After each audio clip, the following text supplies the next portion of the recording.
Are you looking for the best travel camera? In this video, we will look at some of the best travel cameras on the market.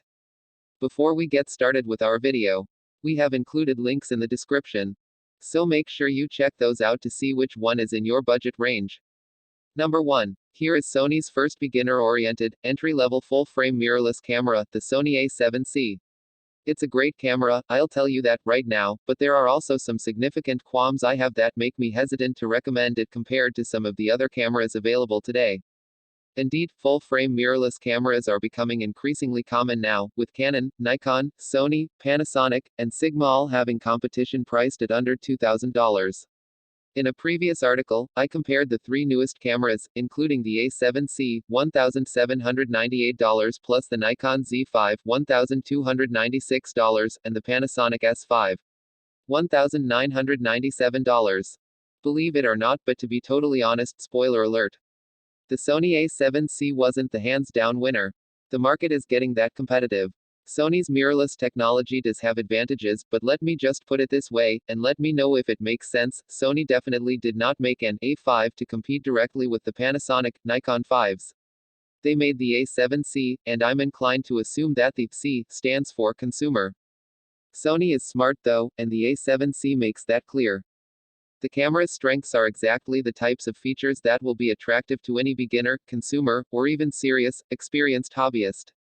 Oppositely, the camera's omissions or weaknesses are only going to matter to the aspiring professionals or current pros who may have already worked with, say, a Sony A7 III and therefore might know what they're missing when they hold an A7C. Without any further ado, I'll dive into this Sony A7C review and explain which types of photography the camera could be perfect for, where it might fall short, and which exact advantages or disadvantages you might want to give extra consideration to, depending on what type of photography or videography you do. At a glance, the Sony A7C is basically a full-frame version of the entry-level Sony A6100 or A6400. It adds a fully articulating LCD screen on the outside, and IBIS stabilization on the inside, but honestly, it really is a full-frame version of Sony's most beginner-oriented camera. This makes the camera one of the lightest, most compact full-frame cameras on the market, which is perfect for some photographers. However, it also means that anyone who is looking to get really advanced, and do a lot of high-end work, might really miss certain things like the dual command dials, dual C1, C2 top buttons, etc. Number 2. Resurrecting a popular design from its past proves fruitful for Olympus. Not only does the Olympus OM-DEM5 look great, it takes great pictures, meeting or exceeding the quality of some pretty surprising competitors. Its interface is designed with photographers in mind, with ready control dials and a smart interface, all in a very small package. Attractive body design, well-built, weather-sealed body.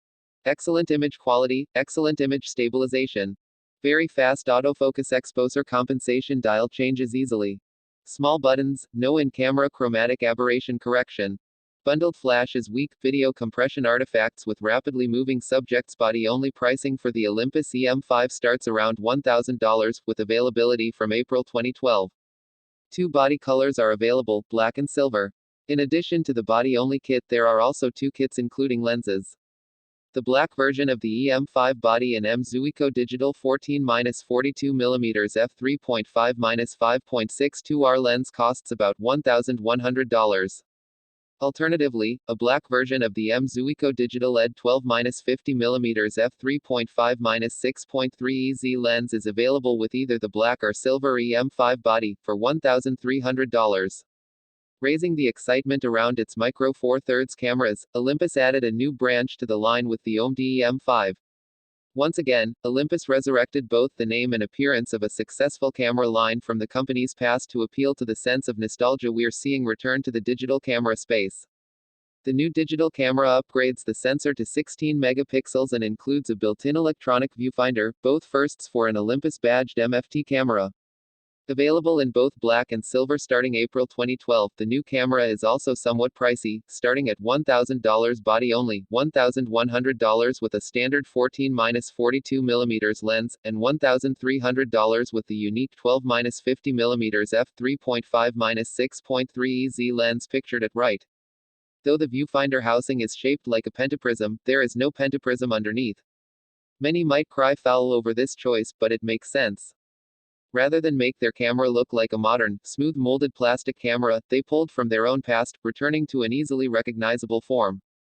But I can't deny that a flood of analytical thoughts and emotions washed over me when I first set eyes on the OMD EM5.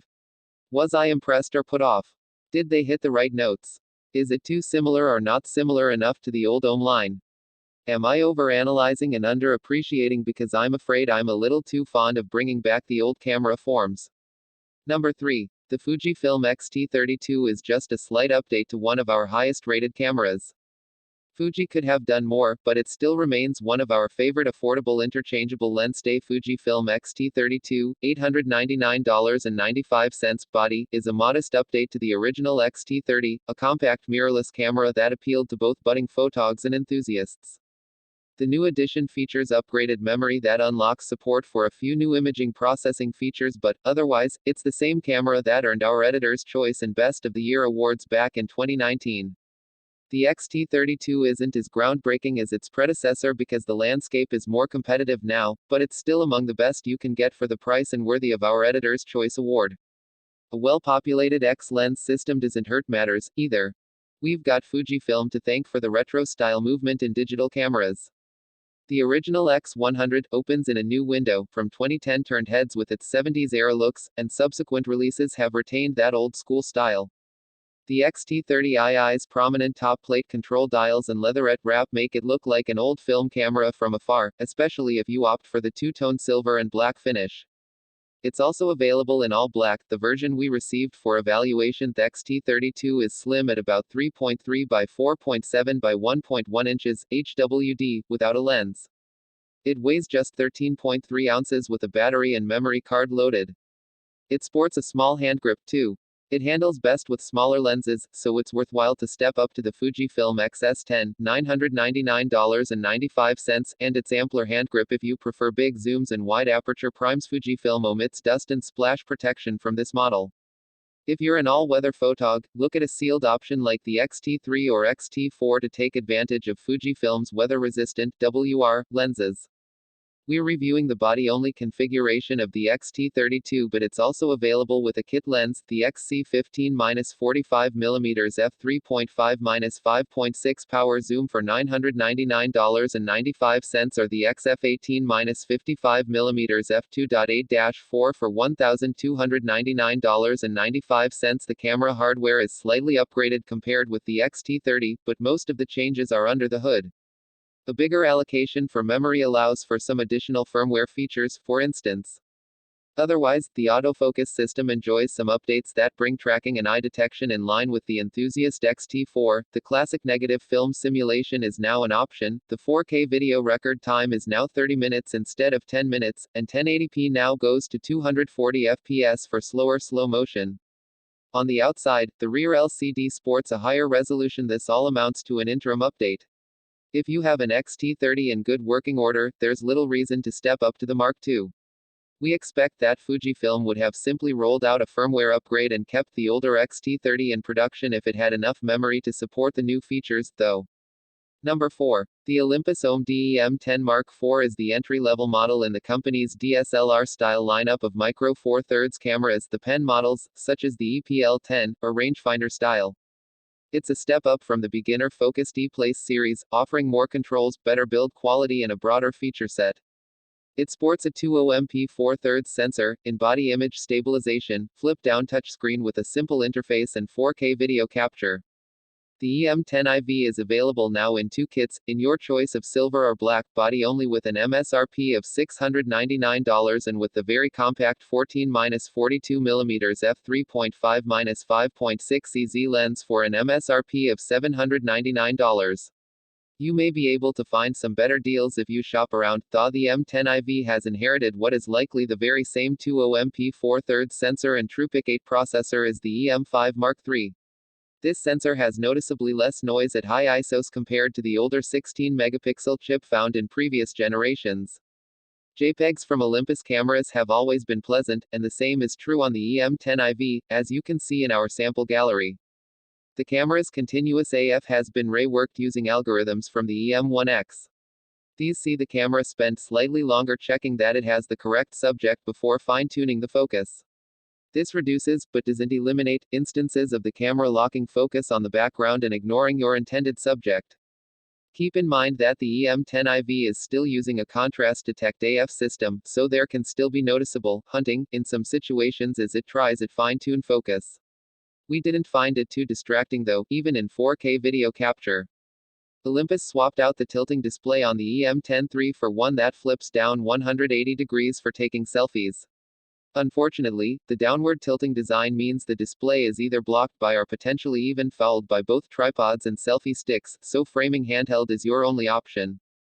When the 3 inches, 1.04 million dot display is flipped down, the camera switches into a selfie mode, which puts virtual shutter release, movie capture and brightness, exposure comp buttons on the screen. There's also a button that turns on a 2-second self-timer that takes 3 photos in a row, and in auto mode, a new one-touchy portrait button that yields artificially smoothed, plasticky-looking skin.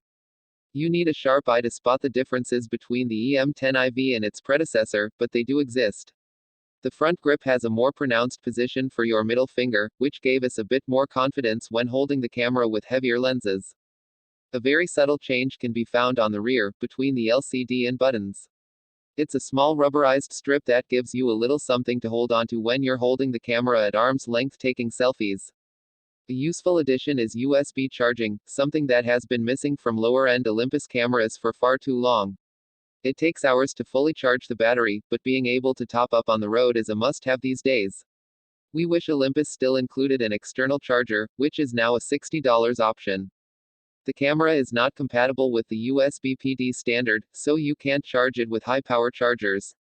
Olympus has also added a new live view boost mode that can make both focusing and framing in low-light conditions much easier. The EM10III's live view boost function merely boosted viewfinder gain, but on the EM10IV it can optionally reduce the frame rate significantly, as well. This allows a significantly brighter viewfinder image, at the expense of some jerkiness. Number 5. The Sony RX100 Mark VII is the latest iteration of Sony's diminutive RX100 series cameras. It's a pocket powerhouse that combines a 28-200mm equivalent zoom with 20 fps shooting, up to 90 fps in a new short single-burst shooting mode, 4K video capture now with human and animal IAF and the performance, says Sony, of its flagship full-frame mirrorless sports camera, the A9 of course. If the little RX100 could do what the Sony A9 does, Sony wouldn't make the A9. It's simply drawing a comparison between the RX100 Mark VII's shooting speed and autofocus technologies with those of its professional camera. Inside the RX100 VII's diminutive body is a 20-megapixel 1-inch sensor, which is a decent size for a compact camera but outgunned by the sensors in mirrorless cameras and DSLRs, many of which are also a good deal cheaper than this camera. Being a compact, the RX100 VII doesn't take interchangeable lenses, but the Zeiss 24-200mm equivalent f2.8-4.5 lens has a decent range, if not up to the standards of a travel zoom camera like the much cheaper Sony's RX100 series. Cameras have long been amongst the best compact cameras, but the RX100 Mark VII is in danger of pricing itself out of that market. Is it one of the best cameras for vlogging? Well, it's got some competition here too.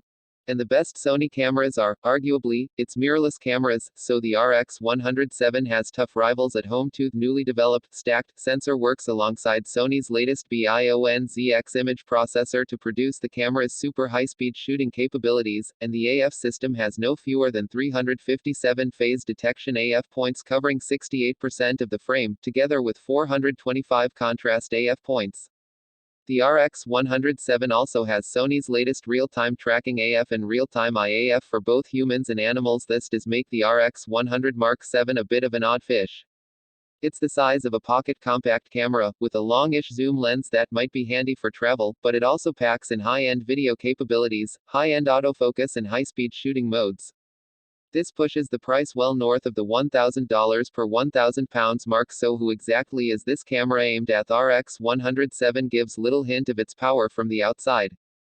It's barely bigger than a regular point-and-shoot compact, though when you power it up and the lens extends, it's a slightly different story, especially when you zoom right the way to 200mm. The body has a semi-matte black finish which is a little slippery, and there's no grip on the front to help you keep a secure hold. There is an electronic viewfinder but it's hidden. You slide a switch on the side of the camera to pop it up, then push it back down into the body when you're done. It's clever, but it also feels like an unnecessary complication. Wouldn't it be better if the body was just a little bit wider so that this fiddly pop-up mechanism wasn't needed? The mode dial on the top of the camera is small but works well, and the same can be said of the combined control dial and four-way controller on the back. All the buttons and levers are tiny, though, so it's fine if you have delicate digits, but not so